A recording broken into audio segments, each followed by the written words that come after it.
नमस्कार, जय श्री राम। आप सभी का हमारे YouTube चैनल पे हार्दिक स्वागत व अभिनंदन है। मैं आचार्य रितेश पांडे, ज्योतिष एवं वास्तु विशेषज्ञ, आज पुनः अपने चैनल के माध्यम से गुप्त नवरात्रि कब शुरू होने वाली है, आषाढ़ माह की जो गुप्त नवरात्रि है वह कब शुरू होने वाली है, क्या कुछ शुभ मुहूर्त है कलश स्थापन का, और साथ ही साथ जानेंगे कि माँ भगवती को प्रसन्न करने के लिए 9 दिन का क्या कुछ विशेष भोग लगाने के हम माँ भगवती को प्रसन्न कर सकते हैं। जैसा कि आप सभी को पता है कि नवरात्रें 4 होती हैं। प्रचलन में 2 ही नवरात्रें हैं। प्रथम जो हम सबको जानते हैं वह चैत्र नवरात्रि और द्वितीय शारदीय नवरात्रि है, जो कि पितृपक्ष के बाद आती है। लेकिन 2 और भी नवरात्रें हैं जो कि गोपनीय हैं। वह कौन कौन सी ऐसी नवरात्रि हैं? तो प्रथम आपका माघ माह के शुक्ल पक्ष की नवरात्रि और द्वितीय आषाढ़ माह के शुक्ल पक्ष की तिथि, जो कि नवरात्रों में हम मनाते हैं। तो ऐसे 4 नवरात्रे जो है शास्त्रों में वर्णन है। तो आज हम लोग जानेंगे कि माँ दुर्गा की आराधना का जो पर्व नवरात्रि शुरू होने जा रहा है वो आषाढ़ माह में पड़ने वाली गुप्त नवरात्रि किस दिन से प्रारंभ होगी और माँ के भक्ति भाव के साथ साथ कलश स्थापन का जो शुभ वेला है वह क्या है। इस वीडियो को प्रारंभ करने से पूर्व आप सभी से करबद्ध निवेदन है कि आपने अभी तक हमारे चैनल को सब्सक्राइब नहीं किया हो तो प्लीज़ सब्सक्राइब करें, लाइक करें और पसंद आने पर से अत्यधिक लोगों में शेयर करें, ताकि कम समय में अत्यधिक लोगों को इसकी जानकारी प्राप्त हो सके। अब हम बात करते हैं गुप्त नवरात्रि 2022 का जो शुभ मुहूर्त है, जो कि आषाढ़ शुक्ल पक्ष की प्रतिपदा तिथि से प्रारंभ होती है। तो इस बार की आषाढ़ माह की गुप्त नवरात्रि की जो प्रतिपदा तिथि है वह 29 जून को सुबह 8:21 से प्रारंभ होकर के 30 जून की सुबह 10:49 तक रहेगी। तो उदया तिथि में 30 जून को प्रतिपदा तिथि हो रही है, जिसके कारण उदया तिथि में प्रतिपदा तिथि होने के कारण 30 जून से ही हम लोग गुप्त नवरात्रि मनाना प्रारंभ करेंगे। अब रही इसके शुभ मुहूर्त कौन से हैं जिसमें कलश की स्थापना किया जा सके। तो सुबह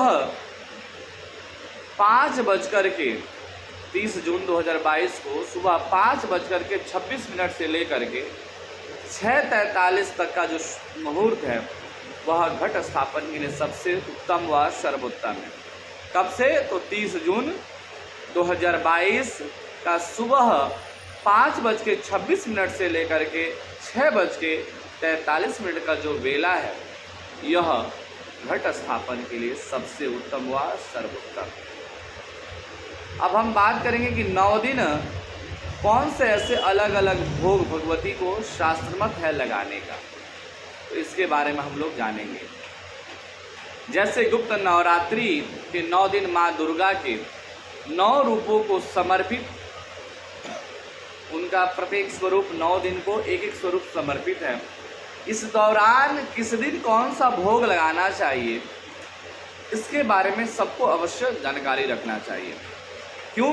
माँ का प्रिय भोग लगाने से माँ भगवती जगदम्बा शीघ्र ही अपने भक्तों से प्रसन्न होती है और उनके मनोविलसित कामनाओं की शीघ्र ही पूर्ति करती है।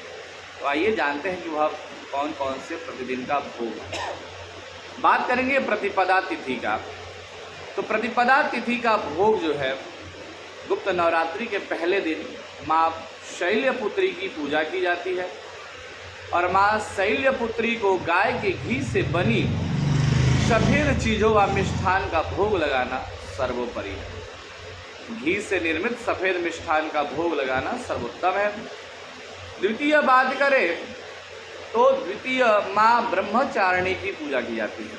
नवरात्र में जो द्वितीय दिन है माँ ब्रह्मचारिणी को समर्पित है और माँ ब्रह्मचारिणी को पंचामृत और शक्कर का भोग लगाना विशेषतः फलदायी है। तो जो व्यक्ति द्वितीय दिन माँ ब्रह्मचारिणी को पंचामृत के साथ शक्कर का भोग लगाता है, इससे उनकी विशेष अनुकंपा प्राप्त होती है। अब हम बात करेंगे तृतीय दिन का जो भोग है वह किनके लिए है और क्या कुछ है। तो गुप्त नवरात्रि के तृतीय दिन माँ चंद्रघंटा की पूजा होती है और माँ चंद्रघंटा को दूध से बनी चीज़ों का भोग लगाना विशेष फलदायी माना जाता है। अब हम बात करेंगे चतुर्थ तिथि का भोग। जो चौथी तिथि है उस दिन क्या भोग लगाना चाहिए और किसकी पूजन करना चाहिए। तो चतुर्थी तिथि को माँ कुष्मांडा की पूजन करना विशेष रूप से फलदायी बताया गया और माँ कुष्मांडा को मालपुए का भोग लगाना बेहद शुभ और उत्तम माना गया है। वो चतुर्थ दिन के जो भोग है वह माँ कुष्मांडा को मालपुए को लगाएं और चतुर्थ दिन का जो दिवस है वह माँ कुष्मांडा को समर्पित है। अब हम बात करेंगे पंचम तिथि यानी पंचमी तिथि यानी पांचवा दिन इस देवी को प्रिय है और उन्हें क्या कुछ भोग लगाना चाहिए। तो पांचवें दिन माँ स्कंद माता की पूजा की जाती है और उन्हें केले का भोग लगाना बेहद शुभ और फलदायी बताया गया। पंचमी तिथि माँ स्कंद माता को समर्पित है और इस दिन केले का भोग लगाना बेहद शुभ और फलदायी बताया गया। अब बात करेंगे छठे दिन का भोग व छठे दिन किस भगवती को समर्पित है। तो छठे दिन माँ कात्यायनी को समर्पित है।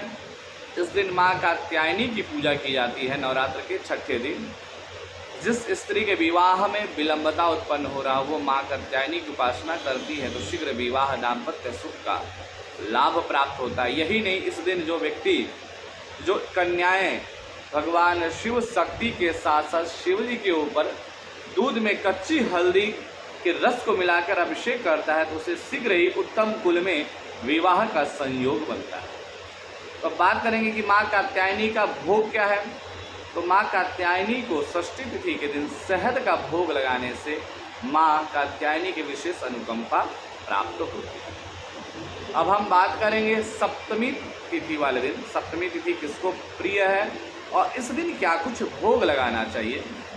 तो सप्तमी तिथि माँ कालरात्रि को प्रिय है। यह सप्तमी तिथि माँ कालरात्रि के लिए समर्पित है और माँ कालरात्रि को गुण का भोग लगाना बेहद शुभ और फलदायी बताया गया। अब हम बात करेंगे अष्टमी तिथि को कौन सी भगवती की पूजा करनी चाहिए और क्या कुछ भोग लगाना चाहिए। तो अष्टमी के दिन माँ गौरी की पूजन करना विशेष फलदायी है। जो अष्टमी तिथि है माँ गौरी को समर्पित है और इस दिन भोग में नारियल अर्पित करना चाहिए। अष्टमी को जिसे निशा पूजा कहते हैं इसलिए अष्टमी के दिन लोग अक्सर रात्रि बेला में निशा पूजा करके नारियल की बलि देते हैं। बहुत सारे लोग नवरात्र के प्रथम दिन से ही नारियल तोड़ने लगते हैं। यह ऐसा कदापि नहीं करना चाहिए। अष्टमी से पूर्व नारियल का बलि नवरात्रों में नहीं देना चाहिए। अष्टमी के दिन निशा बेला में निश्चित काल में माँ गौरी की पूजन अर्चन करके माँ के 8वें स्वरूप महागौरी का पूजन अर्चन करके नारियल की बलि देना चाहिए। ऐसा करने से व्यक्ति की विशेष मनोकामनाएं जो शीघ्र पूर्ण होती है। अब बात करेंगे नवमी तिथि किसको समर्पित है। तो नवरात्र की जो नवमी तिथि है वह जो है आखिरी और संपन्न, जो 9 दिन नवरात्र की है और संपन्न तिथि है वह सिद्धिरात्रि के लिए है। किसको। तो सिद्धिरात्रि के लिए संपन्न है, सिद्धिरात्रि के लिए। और माँ सिद्धिदात्री को भोग में तिल निर्मित गुण और तिल का भोग लगाना चाहिए और ब्राह्मणों को यथा योज्य दान करना चाहिए। तिल आदि से संबंधित सामग्री का दान करना चाहिए। तो ये रहा 9 दिन नवरात्रों के अलग अलग तिथियों में अलग अलग स्वरूपों के पूजन के साथ साथ उन्हें कौन से प्रिय भोग वस्तु लगाया जाए, अन्न आदि का भोग लगाया जाए, इस विषय पे आज की यह वीडियो थी। और जो व्यक्ति गुप्त नवरात्रे करते हैं व प्रचलित में जो नवरात्रे हैं उनको इस विधि पूर्वक प्रत्येक रोज इन वस्तुओं का भोग उन स्वरूपों को अगर आप समर्पण करते हैं, माँ भगवती के अनेकों रूपों को समर्पण करते हैं, तो इससे शीघ्र ही आपकी मनोविलसित कामनाएं पूर्ण होती हैं। तो आज के इस वीडियो में इतना ही। मिलते हैं किसी नए वीडियो के साथ, तब तक के लिए आप सभी को मेरा नमस्कार। जय श्री राम।